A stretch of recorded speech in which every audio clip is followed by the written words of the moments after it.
gradually. There we go. So my new internet connection goes. All right. Good evening. Welcome. Welcome those of you joining us here on Zoom. Welcome those of you who are watching this meeting on YouTube live and later as well. I suppose I would love to be saying welcome to those of you sitting in the room with me right now, but that's just me, sadly, still. 1 year later, I believe tonight is 1 year since we started doing this online. Obviously, everyone's eager for it to end, and obviously, we're still doing it this way, but I think there's a lot of reason for hope that we're going to be able to be in person having meetings like this here in the next several months, hopefully by this summer. In the meantime, we on the Ballard District Council are going to keep trying to bring you this virtual format and try and bring you an engaging group of folks with important programs, policies, and projects going on here in the Ballard neighborhood. I don't have a lot in the way of opening remarks. We've had a couple of great meetings of late. Last month with a number of legislators talking about the regional response and coordination for homelessness issues in Ballard. And tonight we are delighted to be focused more on the transportation side of life in Ballard, and especially really walkable and non-motorized travel, although we're going to sneak in a little electric vehicle topic for you too at the very beginning. So I'm going to invite the other board members to quickly introduce themselves and make any announcements you have, and then we'll get started with our panelists. Great. Well, I'll jump in. I'm Angie Gerald, serving as Vice President of Ballard District Council this year. And I don't have any big announcements to make. We do have several folks tuning in on YouTube, and I've gathered some community questions. I'll be monitoring the chat there. And we also have some questions that came in via email. And Brent, I just wanted to mention, I think that Summer Johnson, one of our speakers, is needs to be promoted to panelist. And with that, I'll let Jody Grage introduce herself. You're muted, Jody, and we still can't hear you. I'm Jody Grage. I'm a member of the Ballard District Council Executive Committee, and I have no announcements. John? I am John Mitchell. I am also a member of the Ballard District Council Executive Committee, and I don't have any announcements as well. A little announcement free in these COVID times. And Don Benson, you're joining by phone. Do you have any, want to just introduce yourself? I think we lost him. There he goes. Oops. There we go. He's got to unmute himself. Well, anyway. I'll introduce Don Benson as a member of the Ballard District Council Executive Board, and there you go. Yes, yeah, Brent, this is Don Benson. I'm also on the Ballard District Council, and glad to be here. I have no announcements. Super. So with that, I think we'll just get started. Hi, Summer. Thanks for making your way in through the myriad electronic gateways there. We've got, as I say, an exciting meeting tonight with 3 different topics. We're going to talk about a proposed electric vehicle charging station and some of the work Seattle City Light is doing first. And then we're going to talk a little bit about Greenways, and we're going to talk about the Safe and Healthy Streets program going on at City of Seattle. So I'm just going to jump right into it. Jacob Orenberg joins us from Seattle City Light. Jacob, I know you have a number of staff. I'm just going to let you take over introducing folks and running the show.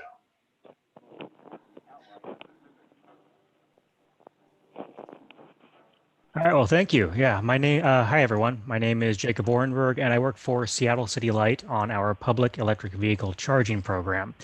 I am joined tonight by Theo Gideon from our real estate team, as well as Jenny Levesque and Colleen Lenahansen from our communications team. We're here to talk about City Light's efforts to deploy public electric vehicle charging stations throughout the service area to help meet the city's environmental and climate change goals, and specifically to talk about a new proposed project at the site of the former Market Street substation. I'll start by giving a short presentation about why we're considering this project and what it may involve, and then we'll have time for questions and comments. And just before I begin, can everyone see the screen I'm sharing and hear me all right? Yeah, any nods? Great, thank you. So first, I wanted to just briefly go over the history of this site. Back in the late 1950s, City Light purchased the property and built a brand new electric substation there. Then in the mid 1980s, King County Metro installed some electrical infrastructure of their own on this site to provide power for their electric trolley buses. In 1999, City Light then decommissioned the original substation and in the subsequent years cleaned up the property. And in 2015, the property was temporarily used for a housing encampment for about 3 years. In its current state, the King County Metro and City Light electrical infrastructure is still there and it's still being fully used. Here's an overhead view of the property that we're talking about, and in it I've highlighted where the existing King County Metro and City Light electrical infrastructure is, which is in the northwest corner of the lot. The rest of the lot is currently covered in gravel. To the left you have the Sloop Tavern, and then to the right you have the VFW post. Now, we've already received a few questions about using this property for other uses, such as a park or a housing development, so I thought it might be helpful to talk about how City Light manages its properties. All City Light properties are held on behalf of our ratepayers, with the purpose to keep our electric rates low and to ensure reliable long-term electric service. Now, this is different from taxpayer-funded property, which the city is able to use in many other ways that aren't really allowable for property that is owned by the utility. City Light properties can only be used for non-City Light purposes if the property no longer serves the utility's current or future needs. The Market Street substation property currently does have City Light infrastructure on it, and it also has long-term potential for the utility, so the property does continue to serve the utility's needs. Occasionally, City Light is able to sell properties that don't serve a current or future purpose to the utility, but the Seattle City Council must declare the property as surplus to do that. And to be clear, the Market Street substation property is not considered a surplus property.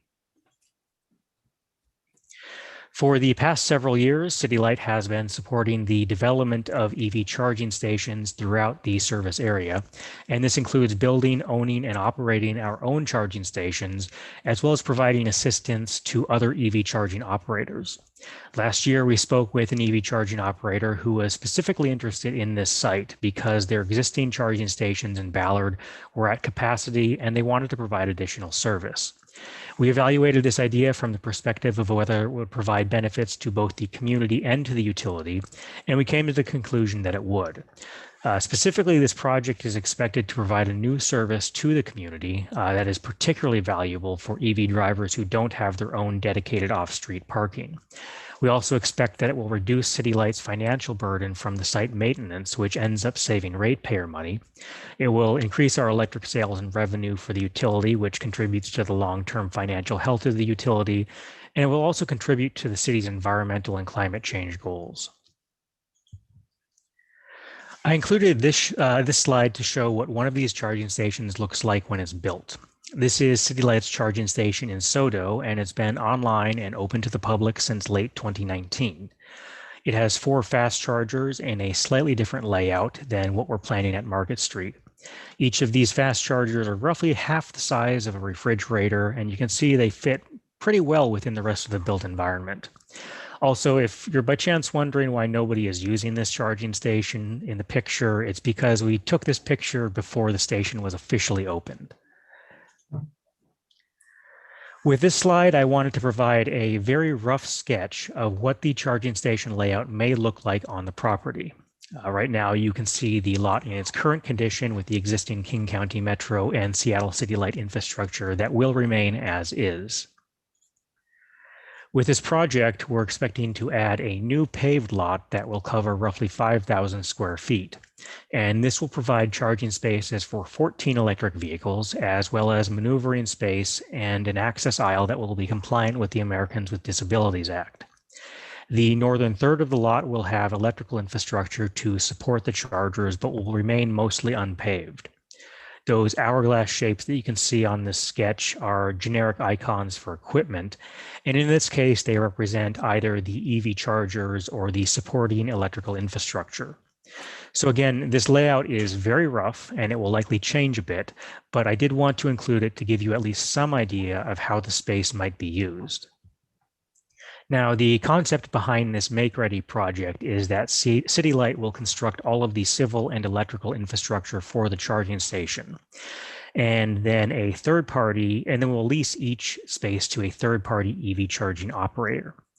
The EV charging company will then install and operate their own chargers that can be used by the general public, and they will also be responsible for the ongoing cleanup and upkeep of the site. The lease would be for an initial term of up to 5 years, and it will be designed to recover the cost of the initial improvements over the useful life of those improvements. Now, in addition to providing public EV charging for the community, one of the secondary benefits of this project is that it will activate the property. Right now, you can see that it's just a fenced-off gravel lot, and we do have occasional issues with things like vandalism and illegal dumping that City Light has to pay to fix and maintain. What this project will do is put the property to good use, and that will allow us to take down some of the fencing and open it up, remove the barbed wire, and generally clean up the appearance of the site with new paving and infrastructure. Finally, I wanted to include this map to show how this project fits within the broader network of public EV fast chargers in the City Light service area. The large red icon on the map is the location of the Market Street substation property, of course, and those green icons that you see are the fast charging stations that City Light has already built that are open to the public. And those blue icons are the charging stations that we're expecting to start construction at over the next year or so. The small red dots are the fast charging stations built by private companies. And what you can see is that the private stations are actually mostly clustered around Northgate, downtown, and Renton. And there's a lot of areas in the city that don't have access to EV fast chargers.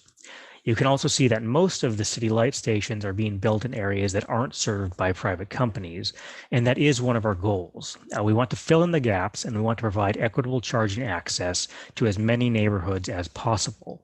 And so we think that the Market Street substation will help achieve this goal and bring a new service to the area. So that's everything that we have to share right now. And I wanted to say again that this project is still at a very early stage.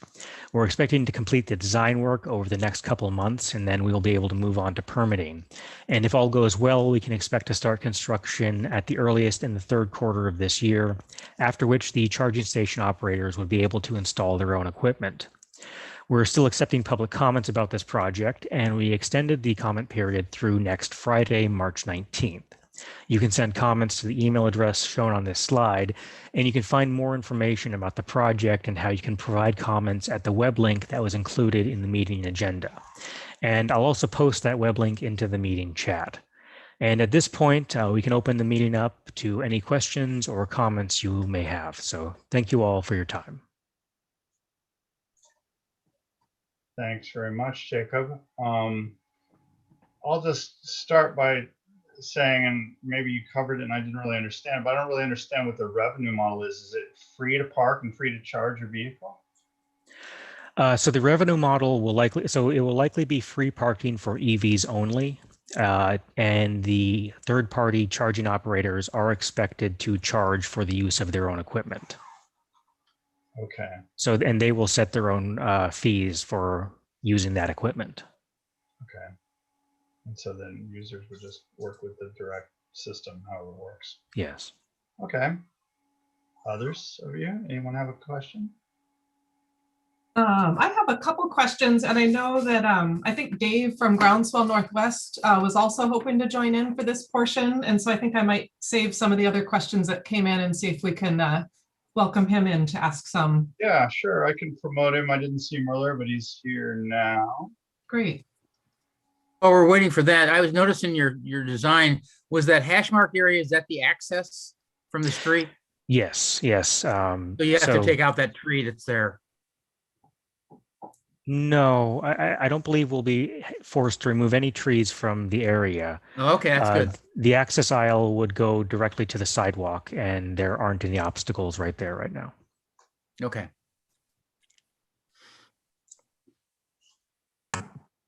Boyd, what happened to you? You were here a second ago. There he is. I'm here. Okay, great. You can turn your TV on too if you want, Dave. Yeah, I did. I thought. Interesting. So yeah, thank you for the presentation, Jacob, and thank you for extending the comment period. This is a site that Groundswell and other people in the community have had in their sites for a long time. It was identified in our open space inventory in the mid-90s as an opportunity for public open space. In the neighborhood plan, it was also identified as an opportunity for community, a little bit broader opportunity for community use. And I suppose EV stations could be considered a community use, but it sounds like the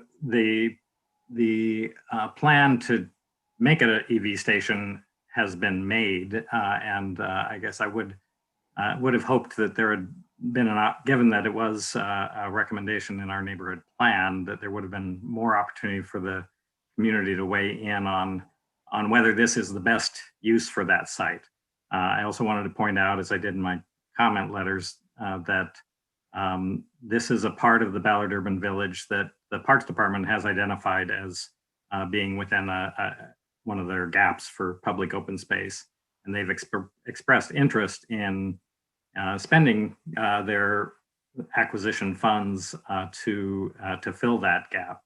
And I understand that you're not technically surplusing it, but there certainly is a need and interest in other uses here. If that's not possible, I guess I would.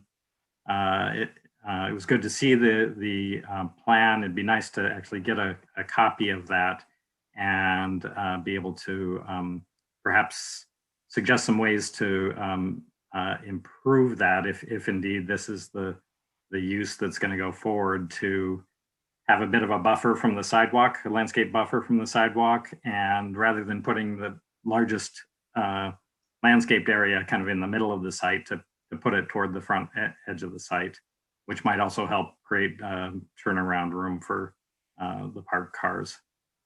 So I guess the question is there still some room for discussion about this use, or is it just a matter of discussing the details of how it's going to be implemented? And thank you, Boyd. Thank you, Dave Boyd. I apologize for that. I definitely appreciate the desire to have more green space and open space in the Ballard neighborhood. This really ties back to what City Light is and isn't able to use our properties for. So I think to maybe shed some more light on that or elaborate a little bit, I'm hoping Theo Gideon from our real estate office might be able to add to that response. Thanks, Jacob. Theo Gideon, Senior Real Property Agent, Seattle City Light. To add to the response, I think Jacob really did a good job of summarizing it in his opening remarks, which is that the property is not considered a surplus property by City Light, and it's separate from what you would consider a typical property owned by the City of Seattle, in which a taxpayer's funded property that could be used for a variety of community and different purposes. In this case, it's still an active site. We consider it an active site with the infrastructure located there. There was a temporary use for a few years in terms of low-income housing. And so that's one of the few uses that's an exception to the way that our funding and the way that our representation of the ratepayers is conducted. So the primary issue for us is that it's still considered an active property and that it still has use for City Light, and that's the direction. And as far as the project or its design, that's Jacob's area. But in terms of how it's considered real estate wise, it's still considered an active property, not a surplus property.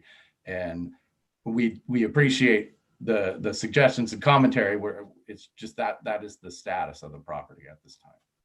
And yeah, so essentially that precludes it from being turned into a park. And in addition to the existing uses with the King County Metro and City Light infrastructure there, the utility also sees long-term value for long-term electric reliability in that property.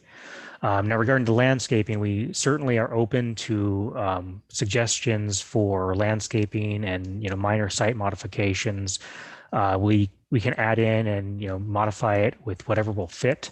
The one restriction is that we do have to keep mandatory clear spaces around some of the electrical infrastructure. So a lot of the areas that look open are open for a reason, to keep combustible materials, in this case a plant, away from the electrical infrastructure.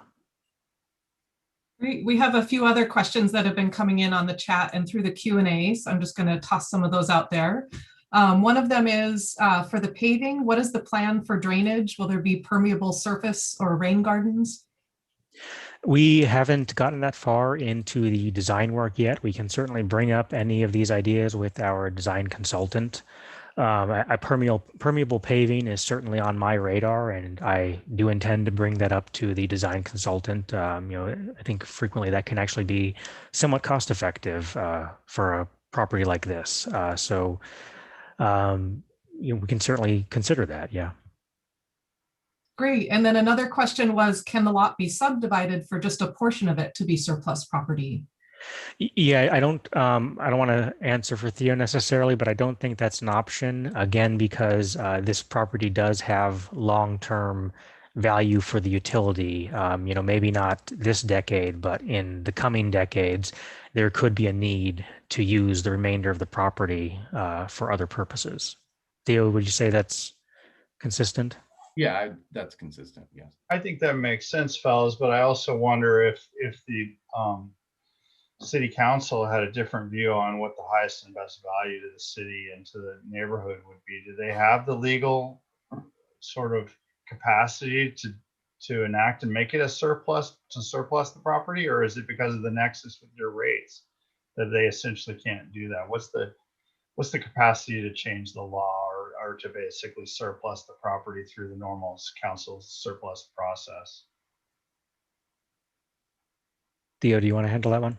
Yeah, the city council would have to declare the property surplus, but at this time, Seattle City Light has infrastructure on the property, and this is basically a ratepayer funded property, a ratepayer to benefit ratepayers. And so it's still being used, it still has infrastructure, and that would be the stance that City Light would take, is that this is still a property that's in use. And there were several properties in the Ballard area that were declared surplus at one time. A couple of them have been transferred over for low-income housing development. So there has been movement on various properties that were determined to be surplus. But because this one still has the infrastructure on it, and the King County infrastructure as well, City Light still considers it to be an active and ongoing property. Yeah, understood. Thank you. Yeah, we've had Tim Kroll to our meetings, and we're familiar with some of those parcels. We have the Whittier Heights Women's Tiny Village just right here in my neighborhood, actually is on one of those parcels.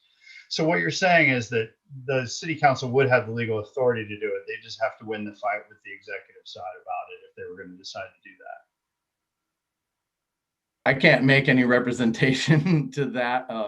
There's a process that properties go through to be declared surplus, and we can, if anybody has specific interest in that topic, we can set up a separate meeting.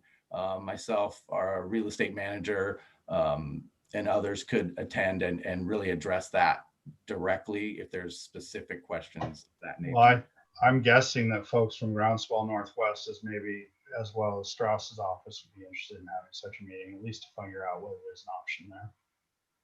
And Brent, we've got a few other questions coming in. Do you mind if I jump into those? Please do.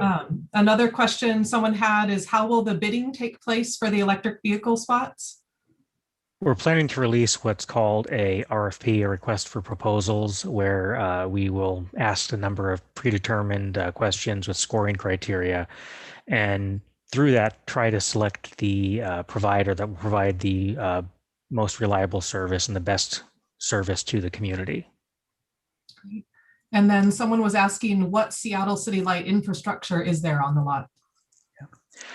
So right now there is a electrical transformer combined, so with that directly powers the King County Metro. It's called a rectifier, which provides power to the trolley buses.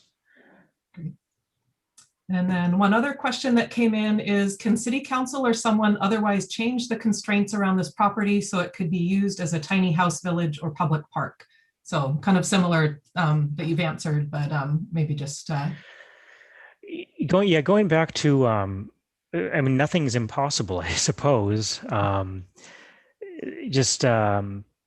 want to reiterate that the utility does see long-term value in this property for maintaining reliable electric service to our ratepayers. And so it's not just the current infrastructure there. And when I say long-term, the utility thinks on different timescales than the rest of us. This could be 50 years in the future, or, in some cases up to 100. So we need to bear that in mind, that we do need to hang on to this property for utility purposes, for the long-term good of our ratepayers. And I guess we keep coming back to this question of then why can't we put a park there? From what I understand, that's just not really a permissible use on a city light piece of property. And I don't want to necessarily put my foot in my mouth. I just saw jump a bit, so maybe I should leave the rest of the answer up to Theo. Well, in this type of action, it would have to be a surplus property, and then parks, or that would be the most logical destination for the property, would have to we would have to be by state statute, we would have to be compensated for the property. We can't give it to parks. Yeah, no, that makes sense. And I'm sure people don't really understand. That's part of why I wanted to kind of pursue getting an understanding of that. I think it loops back to that the utility does not want to surplus this property. Yeah. One other question that came in is how. Follow up real quick if you don't mind, Andy. Go for it. Is that for me? Yeah, so can you talk a little bit about the long-term plans and how long you foresee the EV charging station to be in place? My earlier conversations with Tim Kroll and Lynn Best, there was talk about microgrid being served off, and I don't even know exactly what that is. Other resiliency related facilities. Can you talk at all about what the long-term needs might be and how long the charging station would be there? I can speak to the charging station aspect of that. We're looking at an initial lease of no longer than 5 years. We would then entertain lease extensions, probably for up to another 5 years. And we would probably keep the charging station there for the useful life of the assets, which are estimated to be about 25 years. Now, to clarify, if the utility then determined that there is some better, higher use midway through this, we could then, at the end of whatever lease term we're at, just call it quits on the charging station and turn the site over for whatever higher use that is. One last follow-up question, Angie. So a couple of the other ones were actually quite similar. Great. Actually, one very last one. Is there any type of public art budget or any budget for improving kind of the general landscape, not just on the lot, but kind of in that area in general? There's really tall utility poles that were put in there. And one suggestion was to maybe do some art wraps on those or do other landscaping where the road kind of turns into a Y just past there. There's a whole lot of concrete work that has happened around the sidewalk area there. Mm-hmm. Yeah, I'm familiar with the area. We haven't looked into that yet. We could certainly continue to have discussions with the community and with our partner agencies like the Department of Transportation, and I believe those poles are owned by King County Metro. But we can look further into that. I think there's some great opportunities for some wayfinding and pedestrian improvements along there. Mm-hmm. Super. All right. Folks, thanks very much. Jacob, Theo, I really appreciate your time and energy contribution. And please just keep us posted as the project continues to kind of get developed, as you get into real design and that kind of thing. We'd love to stay apprised, and very much appreciate your time. Thank you. Yeah, our pleasure. Thanks again. At this point, we're going to talk a little bit about the, let me make sure I don't call it one thing when it's not, because there are a number of programs going on, but the Stay Healthy Streets program. Summer Jawson is here with us from Seattle Department of Transportation. Summer, I believe you're the program manager, but I'll let you introduce yourself a little further and then just launch right into a discussion of the city's work. And we've all been using these streets, and they've certainly been one of the most interesting kind of changes that we've all experienced during this COVID time, for sure. Hi, Brent and Council. Thanks for having me here tonight. Like you said, I'm Summer Jawson. I've been working in Ballard for quite a while on neighborhood greenways, and when the COVID pandemic started last year, we transitioned into some Stay Healthy Streets. So I'm gonna share my screen. And Summer, while you're turning that feature on and getting your screen going, I'll tell you, we're getting mediocre kind of audible from you. If you could get a little closer to the mic or turn it up at all.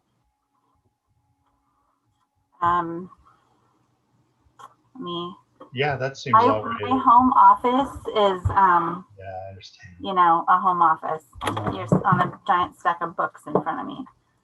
So no problem. If you just speak up, we'll be fine. All right, you're a little bit closer now. Can you hear me any better? Yep. Awesome. All right, can you see my screen? We see the PowerPoint screen, and now it's going to a presentation. Yes. Yes? Yes. Awesome. Perfect. Thanks, Brent. So quickly, I'll take you guys through the COVID-19 response that we had for Stay Healthy Streets, what we've learned about them so far, the plans to make Stay Healthy Streets permanent in the future, and we'll do a little bit of Q&A. So Stay Healthy Streets started last April as a way to create space for people to walk and bike close to home. Our sidewalks in Seattle are 6 feet wide where we have them outside of our downtown urban village areas. And that really didn't allow people enough space to pass each other comfortably with the new COVID restrictions. And our encouragement was to stay as close to home as possible. Don't get in your car and drive to another neighborhood, but what can you do close to home? But giving people the opportunity to get out of their house, be in the fresh air, and get some of the mental health benefits of leaving their houses. So we found that they were very popular. You might be asking, what is a Stay Healthy Street? What is a Keep Moving Street? So this is just a little bit about that. So Stay Healthy Streets are what we're here to talk about tonight. They were implemented as our response on existing neighborhood greenways, because those greenways had crossings of busy streets and existing traffic calming and stop control on the intersecting minor streets. So they were a really good opportunity for us to leverage all of that past work and engagement with the community to make routes that worked for people. Keep Moving Streets were ones that we built or implemented in partnership with the Parks Department to help reduce crowding and provide extra space for people walking and biking near some of our most popular destination parks. And then Stay Healthy Blocks, another program we get asked a lot about. Those are permit-based open streets that your neighborhood maybe in the past would have gotten a block party permit or a play street permit. Well, during COVID times, we have one that is really focused on how to make that safe and provide space for social distancing. They were really popular at Halloween for the trick or treats. I know we had one in my neighborhood with some really great block parties on it. Just like the ability for the kids to get out and show each other their costumes, but stay far apart. So if you're looking for information on that, unfortunately, they don't have a really short website, but if you Google Stay Healthy Block Seattle, you'll find it, or you can take a screen grab of their long website there. So right now we've got 26 miles of temporary Stay Healthy streets across Seattle. You can still drive to get to your home, have a guest visit, get your deliveries, but you are not supposed to be driving on that street just to pass through. It really is a set aside street for people to walk and bike. And in Ballard, the one that we've been having operate this year is the 17th Ave Northwest, north of the 58th Street Greenway. So right now they've got temporary signs out there that are upgraded a little bit from what we had before, a little more durable, especially through our winter stormy weather. And you'll see your neighbors out walking and biking and playing in the street.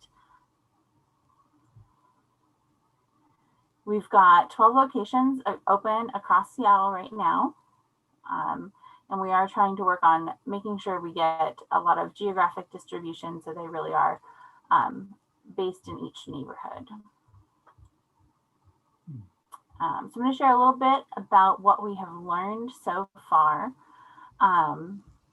We have seen a marked increase in the number of people walking. So when we look at over the course of a day, how many people are using the neighborhood greenway or the Stay Healthy street to cross an intersecting busier street. We had a few locations where we had complete data from before the greenway, during the greenway, and during the Stay Healthy street. And we did see a lot of improvement, and just that they were really being utilized by people walking. And just to dive in a little bit deeper, we measured that at 2 locations on the Ballard Stay Healthy street, and probably not surprising to many of you, it was much more heavily utilized down near 65th than it was up at the north end by 85th.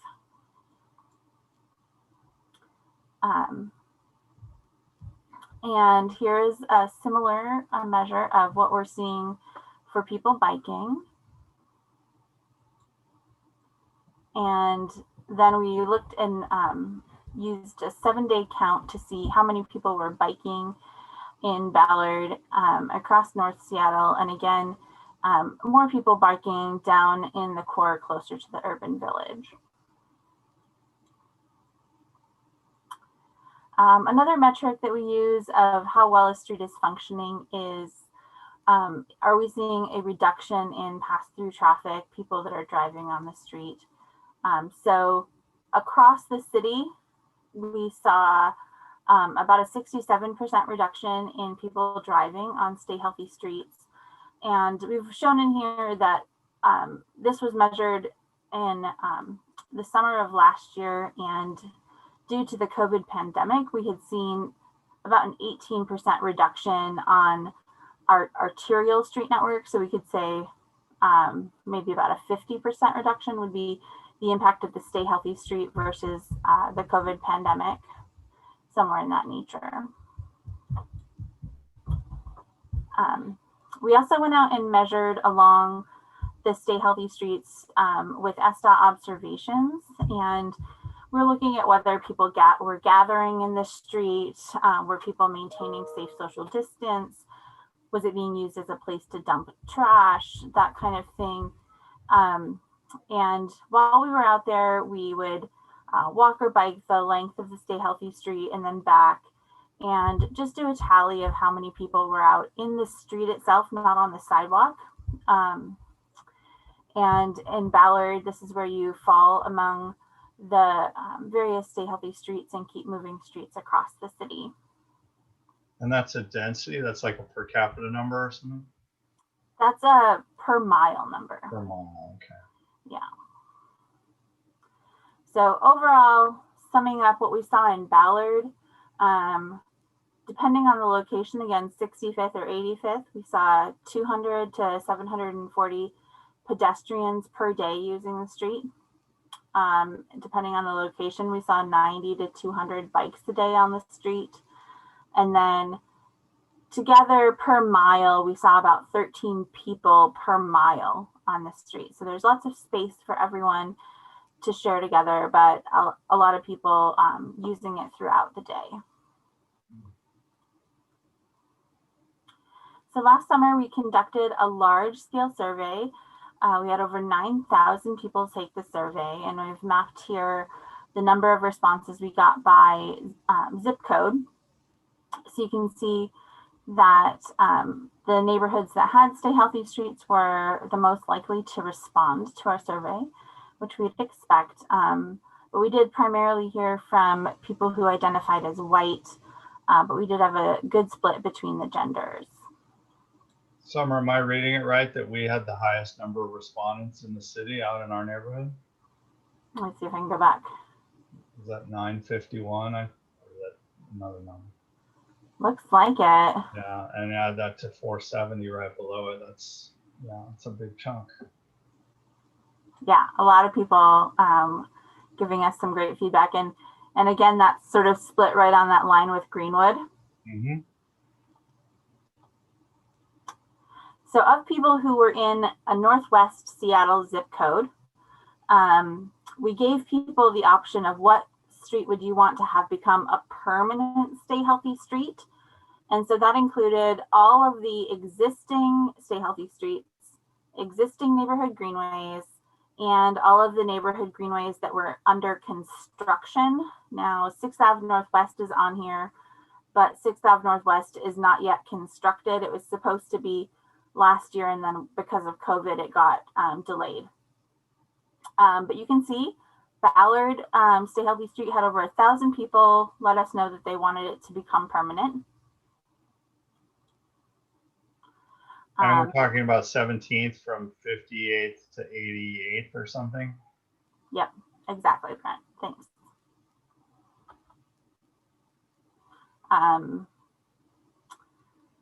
The Golden Gardens Keep Moving Street of 800 Greenwood is 1st Ave Northwest from 73rd to 100th.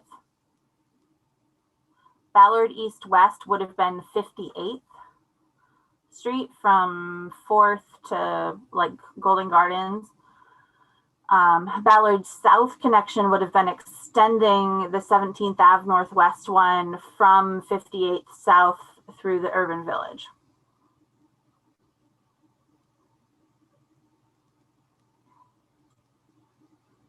All right. People are using them for leisure and exercise, less so for transportation, although still 30%, which is awesome. And considering this was done during the pandemic last year, this is right along with the goals of the program.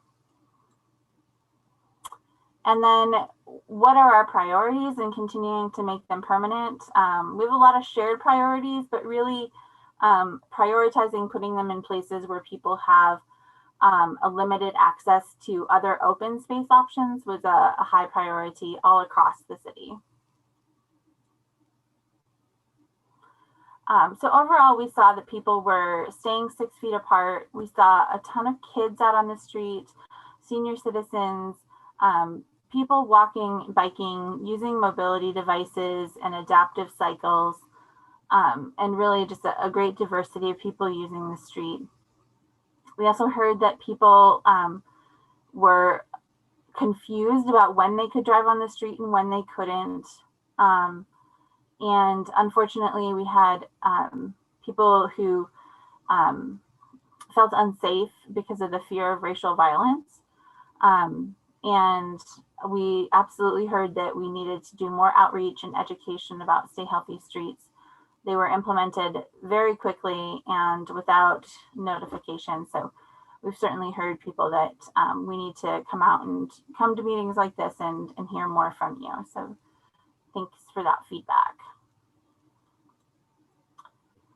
So we're incorporating that into what we're learning. We're hosting listening sessions, implementing a wide variety of in-language opportunities for people to learn more, including videos, media, online survey, and providing people the opportunity to provide their feedback to us through in-language phone lines. We are trying to change out our temporary signs to be less confusing, adapt the streets where we need to, especially in our more commercial areas as more businesses are opening up and people are out and about more. And we've transitioned our sign away from having as many words into the more graphic versions that you're seeing on your screen now. Can help people understand what needs to happen and also be durable as we understand that the length of this pandemic and how long we're going to need to continue maintaining our social distance. So as far as our schedule goes, we are right now kicking off a new round of community engagement about which stay healthy streets should become permanent. And we're going to work towards installing 20 miles of permanent Stay Healthy Street this year. So working towards that, we're looking into this process. And you could consider the existing Stay Healthy Streets to be in this number 4 evaluate phase. We're really, the pandemic gave us that opportunity to pilot them. We've learned a lot. We've heard a lot from community, and we're really talking to people now and trying to figure out if the Stay Healthy Streets are in the right place to become permanent, and where they should become permanent and what permanent might look like through a community-based design process. We're really open to what Stay Healthy Streets could be like in the future, a place to gather and have your block party, have your play street, utilize the extra space for street murals, gardening, and many different ideas coming to us from all different parts of the community. And I think these have an opportunity to be a real treasured asset where they are implemented to become permanent.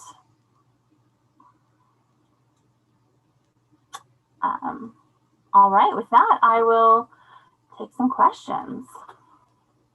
Terrific, thank you. Angie, go for it. Great. Let's see, one question that we had, Golden Gardens Drive, I wasn't sure if that is categorized as a Stay Healthy Street or a Keep Moving Street, but it was one that a lot of different community questions came up around. It is reopened to traffic now, but it was closed for quite a few months, I think over the summer and into the fall. And it's a really different kind of use from a lot of the other Stay Healthy Streets and neighborhood greenways, where it's a destination park with very limited transportation access. There's no buses there, very steep hill, so the terrain is very different. So a lot of people really enjoyed being able to bike and run stroller, up and down the steep hill, and other people found it frustrating trying to get to the boat ramp or just go for their, kind of leisurely drives or take a lunch break in their car. A lot of people, would eat their lunch during the workday down there, that kind of thing. And so there were a lot of social media chatter, a lot of different feedback of, pros and cons and just kind of complications. And it also created a lot of different traffic patterns through the neighborhood. So some quieter streets throughout Sunset Hill all of a sudden saw a lot more traffic where there wasn't really any new signage or, pedestrian safety thought put into how to handle that. And so I was just curious, is that a street that is being actively considered for permanent closure to traffic, or is there more focus on other areas? No, so the 20 miles that we're focused on activating for permanent Stay Healthy Streets this year are the ones that are on residential streets. So Okay. Golden Gardens is on an arterial street, a much busier street than say 17th. One of our keys in Seattle is if you see the center line, the painted yellow line down the center, that's, 90% of the time that's your clue that that's an arterial street.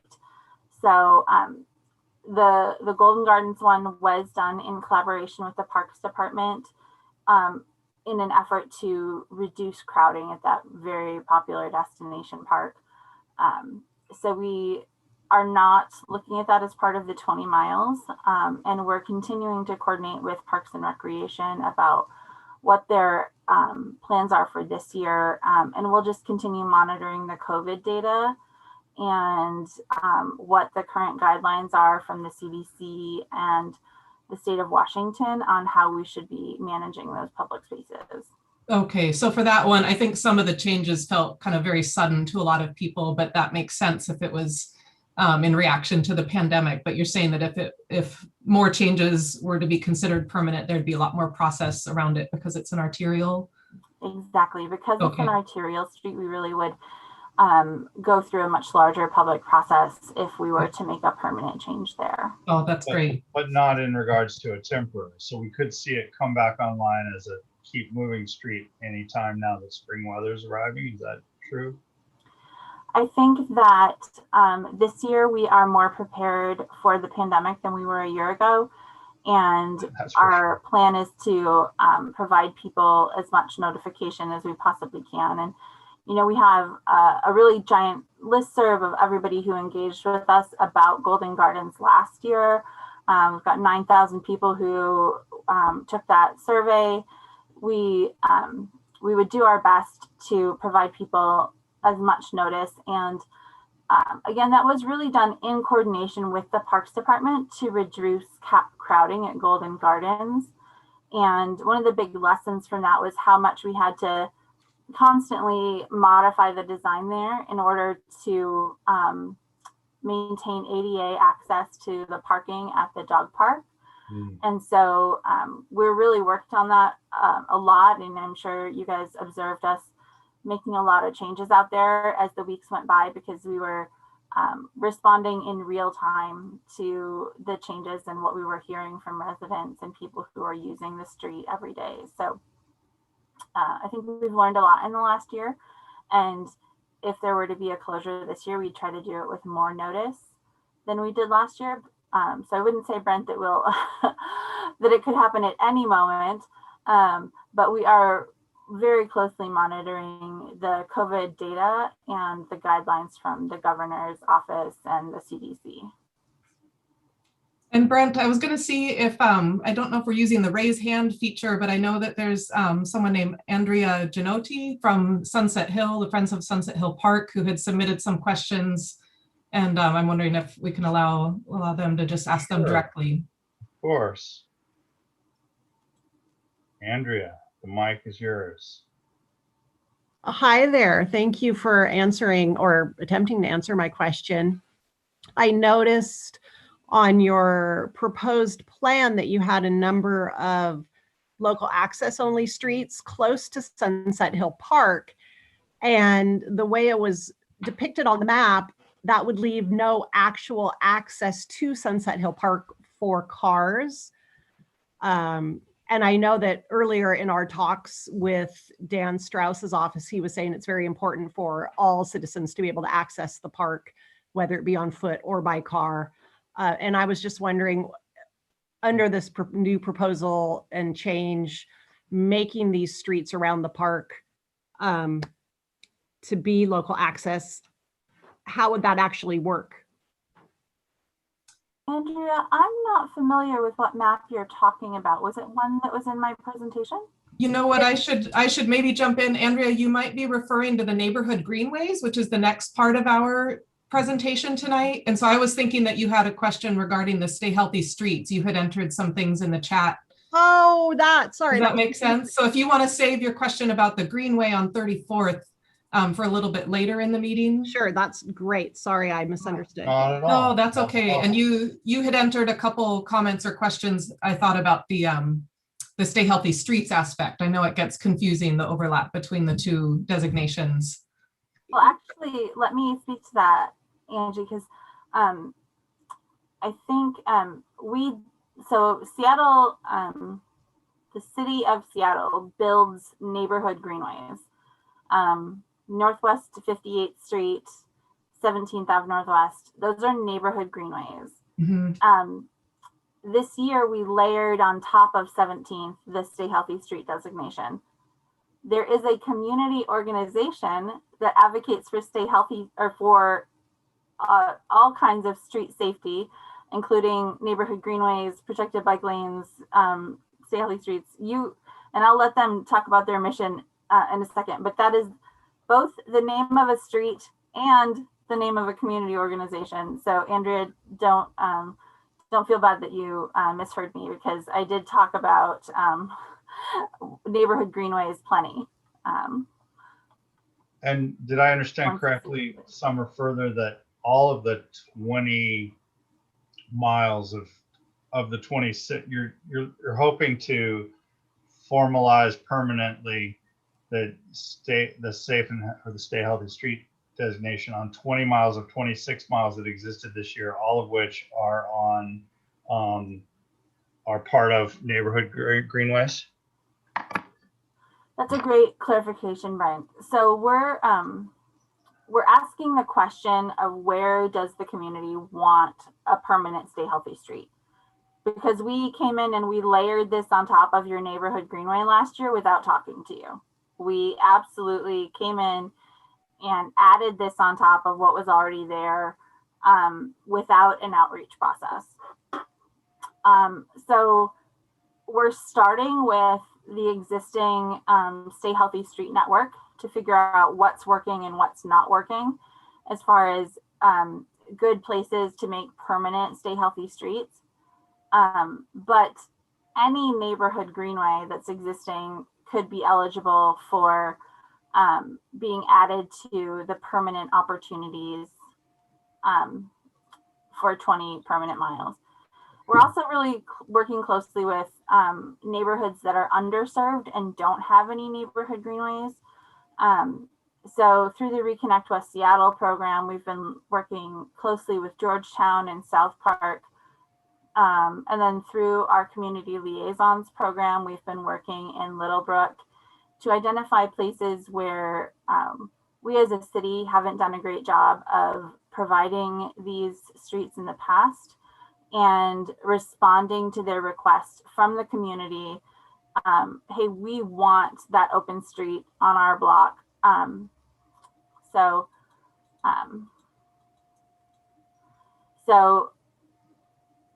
it's like 17th Ave Northwest, it's in that evaluate phase right now. Do we like it? Do we not want it? But these other streets, like in Georgetown and South Park, we've talked to them about their need. We've looked at feasibility, and we're going to pilot some there this year. And those might become part of our 20 permanent miles. And it looked like, based on considerable survey feedback, that those are almost the shoe-in spots, right? I mean, those were the most popular you had. Can you say that again? Which spot? It looked like 17th. You were just talking about 17th. It seemed like that's the one spot that could be called most popular, probably. Yeah, it got a lot of feedback, positive feedback on the survey. It had slightly lower use than Greenwood by comparison.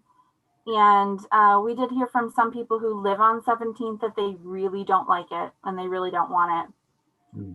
So we really need to keep that conversation going to make sure it's going to be in the right place. So Brent, I'm wondering, there's one other question I wanted to slip in, and then I'm wondering if Summer, are you able to stick around and help answer other questions after the Greenways in case there's more overlap there? That would be great. There's one other specific one. Someone was asking, does Summer have more detailed information about the reported racism on 17th? Is that... Yeah, so I can't say that I've specifically heard concerns about racism on 17th. Okay. I can say that in some neighborhoods we've worked in, people who identify as people of color have needed to drive on the street to access their home or the home of a family member to pick them up, say for a doctor's appointment, and people walking and biking on the street would yell at them and be very aggressive verbally about them not being allowed to drive on the street to get to where they were going. And they absolutely have a legitimate reason to be there. And just the aggressive nature of that was very concerning. We've also heard from people, and like I was saying about needing to expand where we have these Stay Healthy Streets beyond the places we've served so far, that people say, yeah, I mean, it's a nice place to go and walk, but I wouldn't send my kid there because my kid is a child of color, and I wouldn't want the police to be called on them if they were playing in the street and being loud. And I can say we do hear a lot of complaints about kids being loud in the street and neighbors not liking to have that on their street. Don't get me wrong, we hear lots of people who are also very excited to be a part of the vibrant neighborhood and that love having kids on their street if it makes them feel connected to their community. But we do hear both sides of it. I listened in on the Greenwood Community Council meeting, and you were fielding questions from a variety of directions at that one. So yeah. Well, Brent, I'm wondering if we should transition over to neighborhood greenways and then do more Q&A after. I'll just pop my info up there if people want to get a hold of me. Perfect. Okay. Thank you. Summer, thanks heaps. Really appreciate it. It's a super interesting program. It's going to be curious to see kind of how it continues to go forward. Thanks. I'll stick around if you guys have more questions for me. Yeah. Thank you. All right, rolling right along and right on time, folks. Thank you very much for that. We're next joined by Bryant Mason, who is a participant member of, maybe he can describe exactly how the organization works, the Ballard Fremont Greenways, but the Greenways program, of course, is a citywide effort by lots of volunteer folks like Bryant. Thanks for being here. Great. Hey, thanks, Brent. Thanks for having me. As Brent said, my name is Bryant Mason. I'm a volunteer with Seattle Neighborhood Greenways, and I'm the chair of the Ballard Fremont Greenways group, or co-chair, Ballard Fremont Greenways group. Definitely want to thank the council for giving me an opportunity to talk to everyone tonight. I also want to thank Summer and the folks at SDOT for all their great work on the Stay Healthy Streets program. I'm glad we had the Greenways to start with, and I'm glad we were able to quickly adapt and layer those Stay Healthy Streets on top of it. But it's just a step in an evolving way we use our streets here in Seattle and more specifically in Ballard. So I'm going to share some slides and I'll talk for a little bit. Super. And I also have neighbor Marcus, who's working with the 6th Avenue Greenways group and also manages their Stay Healthy block on 50th. So he'll definitely jump in with some of his insights if it's called for. All right, so can folks see my slides fine? Good, all right, see a little nod. All right, well, first a little background about Seattle Neighborhood Greenways, and hopefully this will clear up some of the confusion. We've talked about a name change, but so far this is what we're known for, and this is what we're known as. But SNG is a grassroots organization. Currently, there are about 16 neighborhood groups that make up Seattle Neighborhood Greenways and about 2,000 active volunteers across these neighborhood groups. All our neighborhood groups are all volunteer run and led, and these groups set their own priorities and work on projects ranging from major policy initiatives to just getting that broken signal fixed in your local neighborhood. SNG was founded on 3 basic principles. Everyone, all of us, of all ages, abilities, walks of life, deserves a great place to walk, bike, and live. That change is possible and necessary, and that these volunteers, our volunteers, can create that change. And this is just a very, very brief history of the positive impact Seattle Neighborhood Greenways has had on the city of Seattle and in the Ballard neighborhood over the past decade since it was founded in 2011. SNG has certainly been instrumental in changing city policy, especially in promoting that initial Greenways concept, that safe, calm residential street that has been a great place for neighbors to walk and bike before the pandemic, but even more so now that we need that outdoor time to get away from Zoom meetings. Now, most of our organizing, it actually happens at that neighborhood level, and Greenways has been active in Ballard and Fremont neighborhoods since the very beginning. Ballard Greenways successfully advocated for the creation of the Northwest 58th Street Neighborhood Greenway and was instrumental in making that 17th Avenue Northwest Greenway, that we should maybe now call the 17th Avenue Stay Healthy Street, a success. Our members won grant funding to improve the 17th Avenue Northwest Greenway's connection to Whitman School and for the crossing at Northwest 85th Street. And Ballard Greenways also successfully incorporated the vast majority of our crowdsourced recommendations into that bicycle master plan that was developed back in 2015, and that's informing investments in our local neighborhood as far as bike and pedestrian infrastructure. And just a couple of years ago, 2019, the Ballard Group and the Fremont Group, we decided we were better together, and we merged to form Ballard Fremont Greenways. The mission's the same. We just recognize that residents of Ballard and Fremont share many common concerns, such as safe crossings of the Ship Canal for cyclists and pedestrians and access to the Burke-Gilman Trail. Seattle Neighborhood Greenways also partners with other local organizations, including Cascade Bicycle Club, Sierra Club, Disability Rights Washington, to influence city policy as part of the Move All Seattle Sustainably Coalition, or what we call the MASS Coalition. The MASS Coalition works to connect Seattle's diverse and vibrant neighborhoods, minimize our reliance on private vehicles, achieve Vision Zero, make Seattle carbon neutral, create walkable communities, and ensure equitable access to transportation for all people.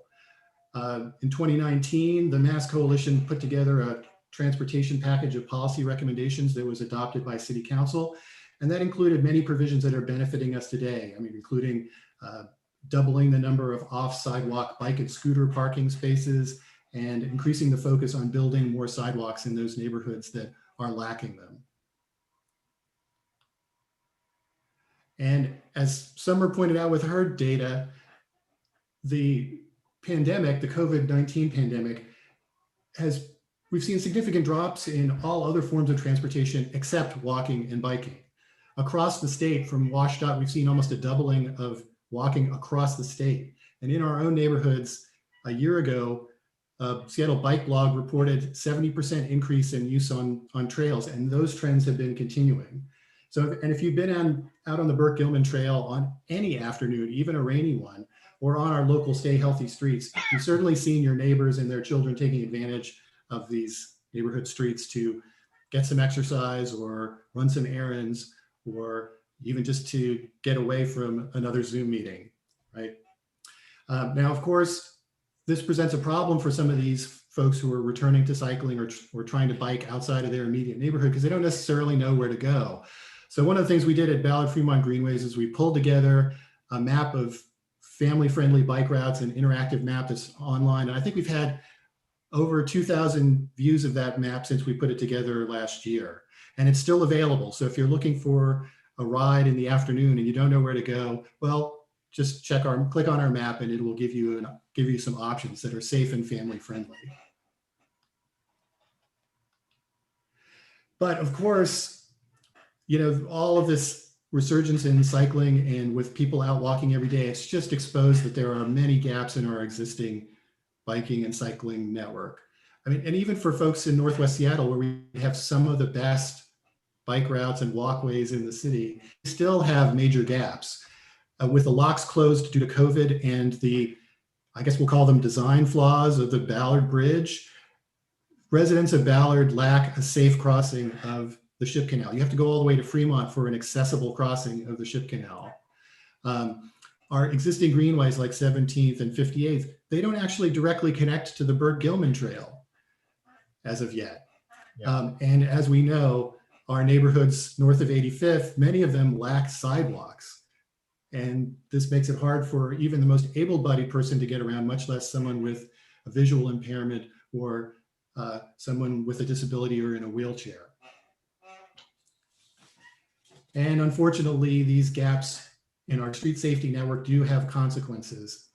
The number of people walking or biking that have been killed or seriously injured by cars has been on the rise in recent years. And while the data in this chart only goes through mid-2019, in spite of the decrease in driving during the pandemic, 2020 has been a deadly year on Seattle's road. SDOT had a recent Vision Zero report in which they stated, and this is a quote, "Despite the drastic drop in travel and collisions, preliminary data indicate that 24 people died in a crash in 2020 in Seattle, making it one of the most deadly in recent years." So that's something to bear in mind. And while crashes have been getting safer for the occupants of the vehicles, they've become worse and more deadly for people walking or biking. And it's important to remember that each and every one of those people killed is an individual with a family and a community. And over to the right of my slide, I have photos of walks, rallies, and memorials set up for a few of those individuals over the years. Greenways volunteers often work with families and communities of those killed or seriously injured to raise awareness and advocate for safety improvements in an area. Now, of course, fortunately, there has been some progress, and some of that progress has been close to home in our own neighborhood. Some of the citywide initiatives, such as the leading pedestrian intervals at major crossings, have been rolled out in Fremont and Ballard. And you may have noticed when you cross the street at some major intersections, you actually get a head start on the cars. And this is a big improvement. SDOT has also recently updated the dreaded crossing of the railroad tracks beneath the Ballard Bridge, and it looks to be a significant safety improvement. Ballard Fremont Greenways recently raised some concerns with SDOT about the lack of safe access for cyclists heading northwest on Shoal Avenue to access the new segment of the Burke-Gilman Trail along Northwest Market Street. And I'm really pleased to say that we had a discussion just over a month ago, and by the end of this month, we should expect to see some bike dots and a two-stage turn at the Shoal Northwest Market intersection that will provide a clear way for cyclists traveling along Shoal to access that new segment of the Burke-Gilman Trail. There's also a new crossing going in at 15th Avenue Northwest and 83rd, which you may have read about today in My Ballard. This project was a proposal from the local community and was funded as part of the Neighborhood Streets Fund initiative.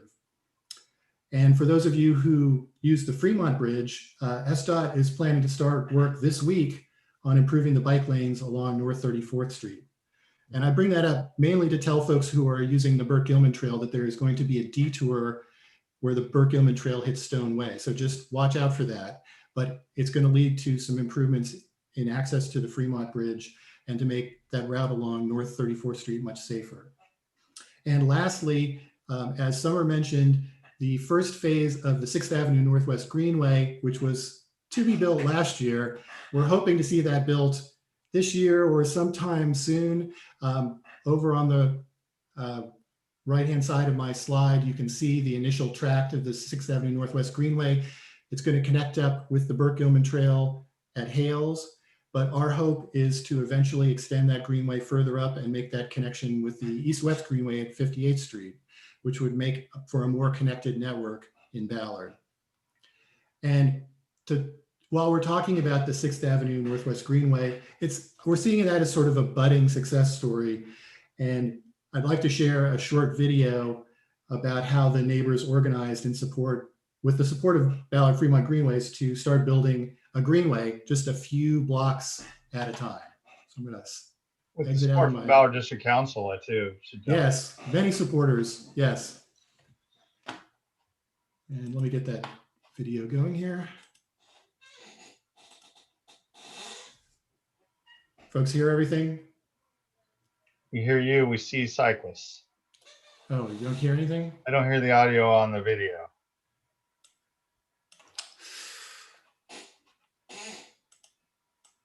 Perhaps you can narrate. Let me see if I can. Let me see what I can do about that. Okay. Let me stop sharing and start sharing again with the video and see if that works.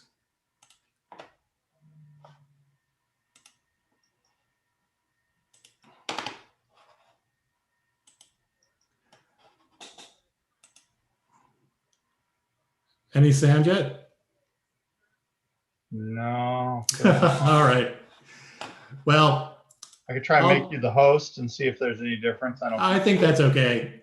You know, sometimes these things don't work out, but I think the main thing to point out is that the neighbors in West Woodland have been working to promote their greenway among their neighbors, but they've been doing it through things like they had a safe solstice parade last summer. They've been hosting the Safe Halloween. Marcus has been running the Stay Healthy block on 50th. And there's a tremendous amount of neighborhood support within the West Woodland community for a greenway. And I'll get back to my slides, but we're looking to make that greenway. Brian, can I just ask real quick, is there a link to that video? Because we'll be sure to share that on Facebook and put it in a write-up of the event afterwards so people can still watch it. For sure. send me the link, that'd be great. It's on, the video is on Facebook. It's part of the 6th Avenue Northwest Greenway group. I definitely want to encourage folks who support the 6th Avenue Northwest Greenway to join that group. It's a way to keep up to date with what's going on and what's planned, because it's a very vital community there in West Woodland. So they do a lot more than just advocate for their greenway, but the greenway is a great way to pull that neighborhood together. And we'll definitely share that video. I'll go back to sharing my slides. I just have a few more. But the main thing we're looking at with that 6th Avenue Northwest Greenway is we're seeking funding to extend it even further. We definitely want to connect up with West Woodland Elementary, and as I mentioned, with the Greenway, existing Greenway on 58th Street.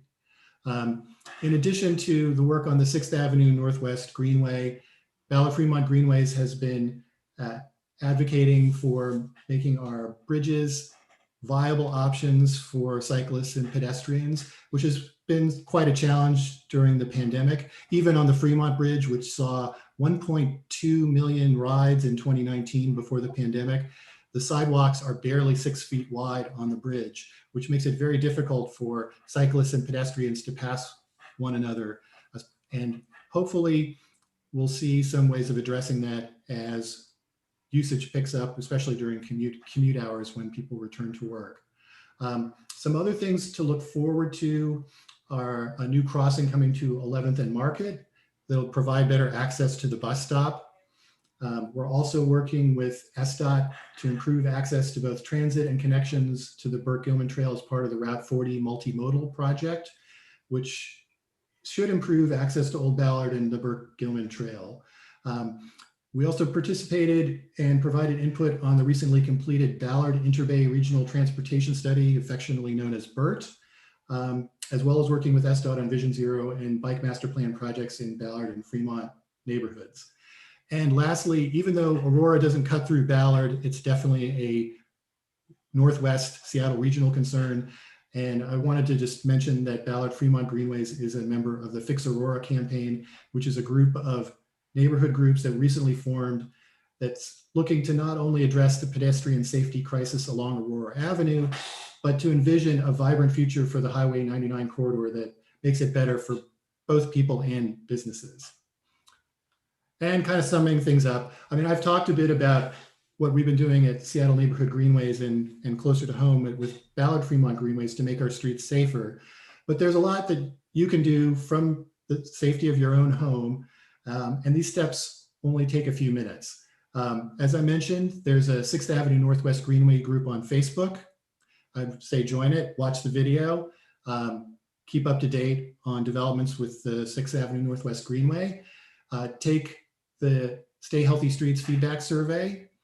There are lots, the more respondents, the merrier, and the more you voice what you like about Stay Healthy Streets or what you think could be improved. It'll definitely help Summer have information to sort of craft these solutions for our immediate neighborhoods. We also have a petition to make some changes to the Stay Healthy Blocks program. While we really like having the ability for neighbors to fill out a permit and manage access to their street, there's some aspects of the program that are less than equitable and a bit onerous. So I know Marcus has been part of that project, and we have a petition that's available for people to sign. You can learn more about that by clicking the link to the petition. I also wanted to call out that the Seattle Pedaling Relief Project has been working tirelessly during the pandemic to get food to people in need, and they specifically need help stocking the Little Free Pantries in Northwest Seattle. There's a link in my slides how you can volunteer. If you have a bike with some saddlebags or panniers, that's all you need. And if you have a trailer, all the better. And, you know, lastly, I certainly would encourage you to donate to Seattle Neighborhood Greenways to help support our mission. And once you've done all these things, then click on our map and go enjoy a safe neighborhood ride. And as my last slide, I can say you can find us on Twitter, you can find us on Facebook. If you're interested in volunteering with Ballard Fremont Greenways, we have public meetings once a month, and our next one is on March the 24th. And there's also a link where you can fill out a form to more officially join Seattle Neighborhood Greenways, but you can certainly attend one of our meetings or join our online Google group to join the discussion that we have on a daily basis about making the streets of Ballard and Northwest Seattle safer for everyone. And with that, we'll certainly open things up for questions. Fantastic, Brian. Thank you. What do you got for us, Angie? I won't hog Laura. I was waiting for you to launch into one. So one question that came in is, what's the best way to give input on the Greenways routes? This person is saying that they think the 17th Avenue Northwest Greenway should extend all the way south on Dock to Shilshole, connecting to the 20th Avenue Northwest Shoreline Street End. Couldn't agree more. I would certainly say that's something we've been advocating for, and we've been talking with SDOT about for some time. One thing to do is, of course, you can let SDOT know, but you can also just add your voice to ours, and we'd love to hear what other ideas people have about greenways, because all of these, whether it's 58th Street or 17th Avenue, they started with a few neighbors talking, just like the 6th Avenue one. I wish I could have shown the video, but trust me, it started with a few neighbors talking about how they could deal with cut-through traffic, because Waze and some of the driving apps have been sending traffic through their quiet little neighborhood that's not so quiet anymore. Yeah. And it's made some serious challenges for people walking and biking through that neighborhood. So, they've been able to, through the Your Voice, Your Choice program, get funding to start the Greenway on 6th Avenue.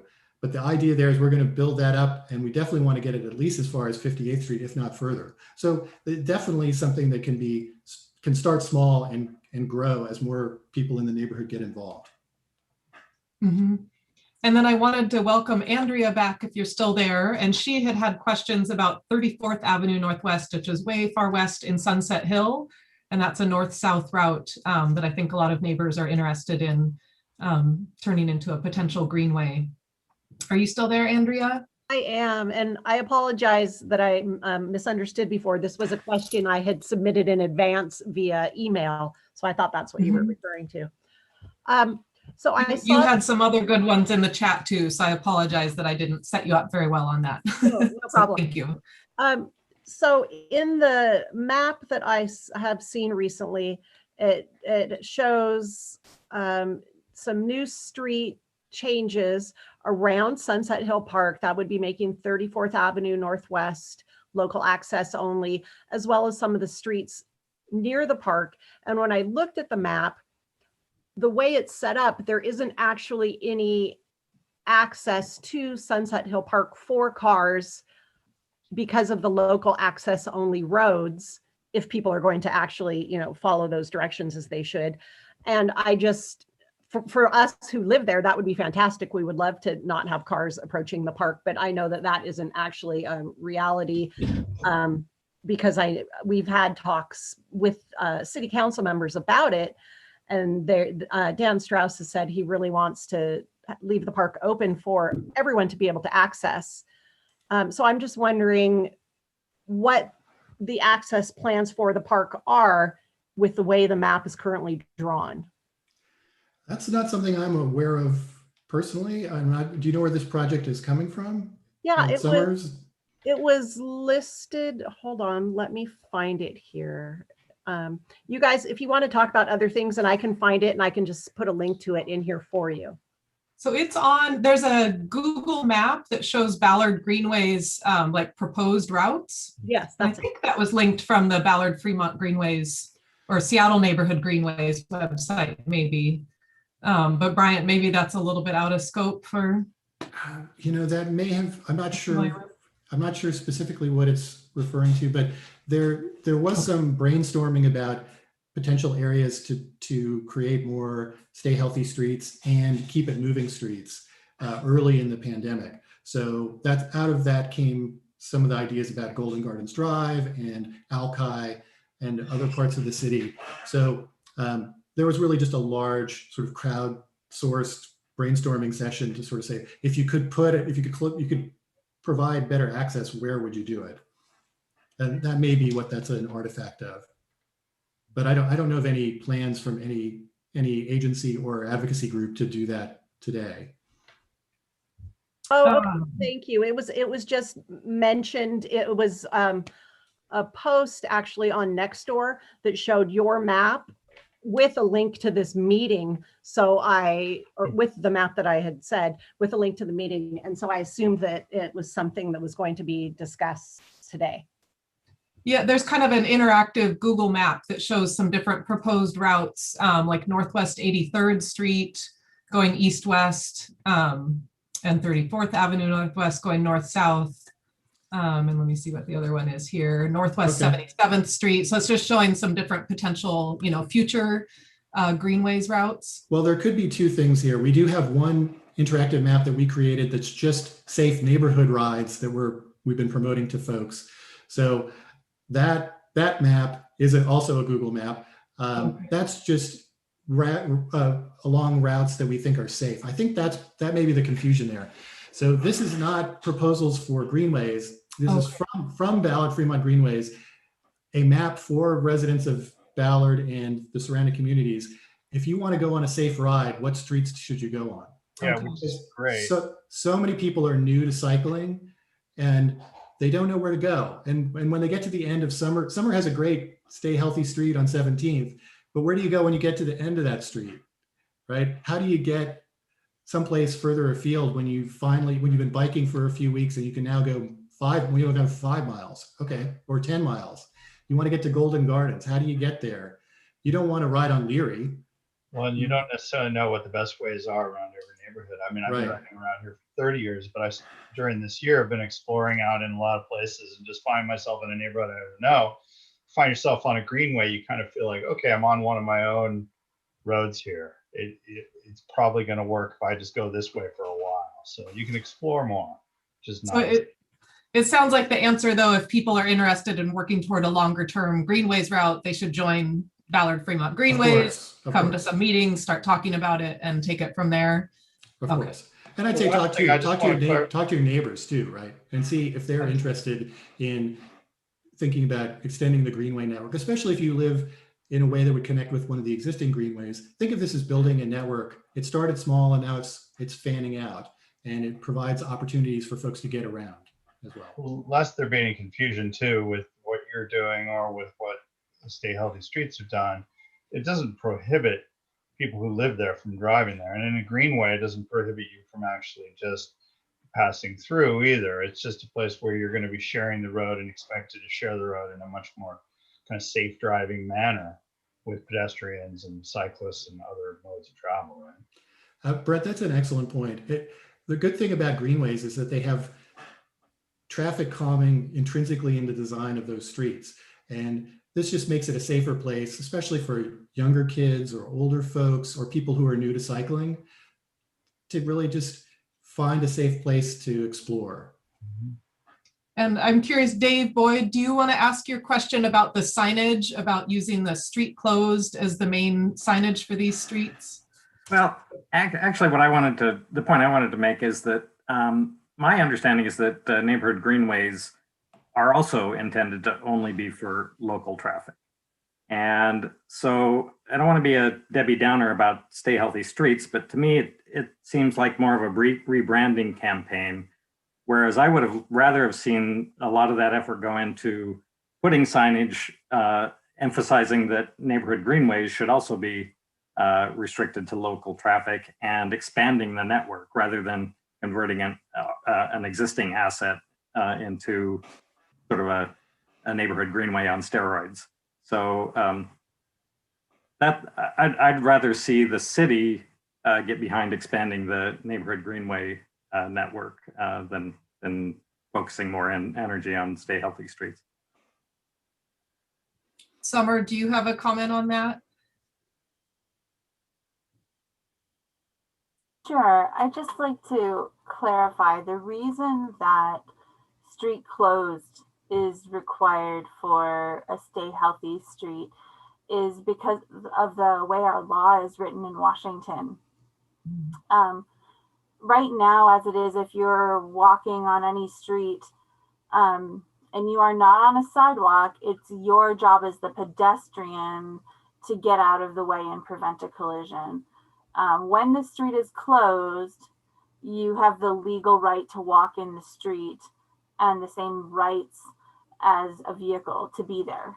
And so when you think about that map that Bryant shared of how many of our Seattle streets don't have any sidewalk at all, that's a huge shift in the priority of people on that street. And it really means that if I'm driving on that street, I have the responsibility to make sure that I'm going the speed of somebody who's walking, and I'm taking care to share the street with them fully.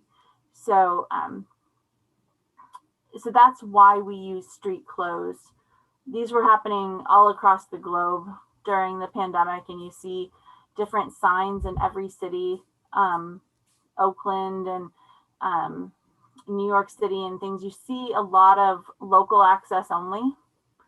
And that's why we do not have the regulatory local access only sign. We have the regulatory street closed sign. As a vehicle, you are entering a closed street.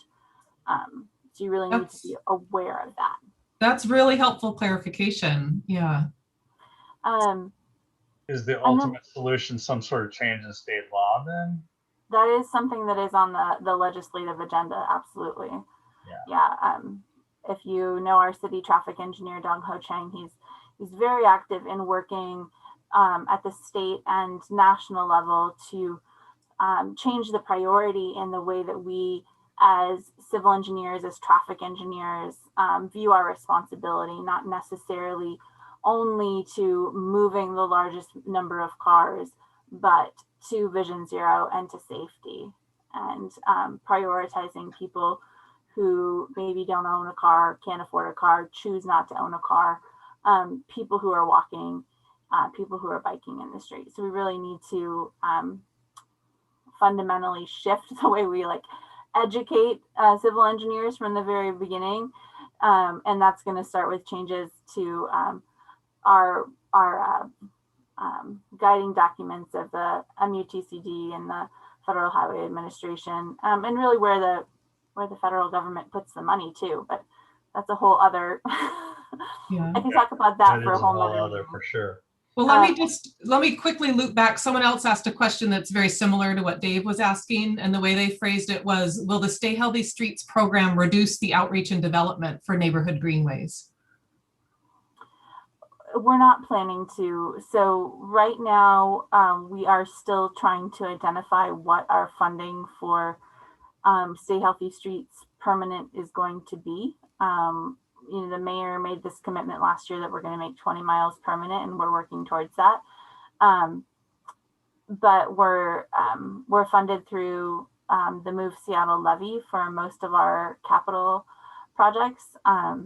And that ends in 2024. So we've really done a lot of work already to figure out what the places we're going to be investing the large majority of that funding is. So up until now, we've been funded through the coronavirus federal stimulus money that we had to respond to the pandemic. Let's see, I think we've run a little bit long. One other very short question, hopefully, is the Safe Routes to School program. Is there any overlap of that with some of these other Stay Healthy or neighborhood greenways? Yeah, absolutely. I work in the Pedestrian and Neighborhood Projects team. So my partners on my team are the Safe Routes to School team, and then the Pedestrian program team for new sidewalks and crossing improvements. And we really partner our projects together. And I know that the Ballard Fremont Greenways also works really hard on advocating on Safe Routes to School projects. And those really do come from community collaboration. And we're always working, the Ballard 17th Greenway connecting up to Whitman Middle School, and then the North Seattle Greenway that goes all the way from Crown Hill to the new Northgate Ped Bridge, tying in on the other side of Whitman. So I think there's a lot of great projects that we've worked together on to to advocate for kids getting to school. One of their great projects up there was that the new traffic signal crossing in front of Safe Routes to Dick's, get all the middle school kids across the street to Dick's Burgers. It's a rite of passage.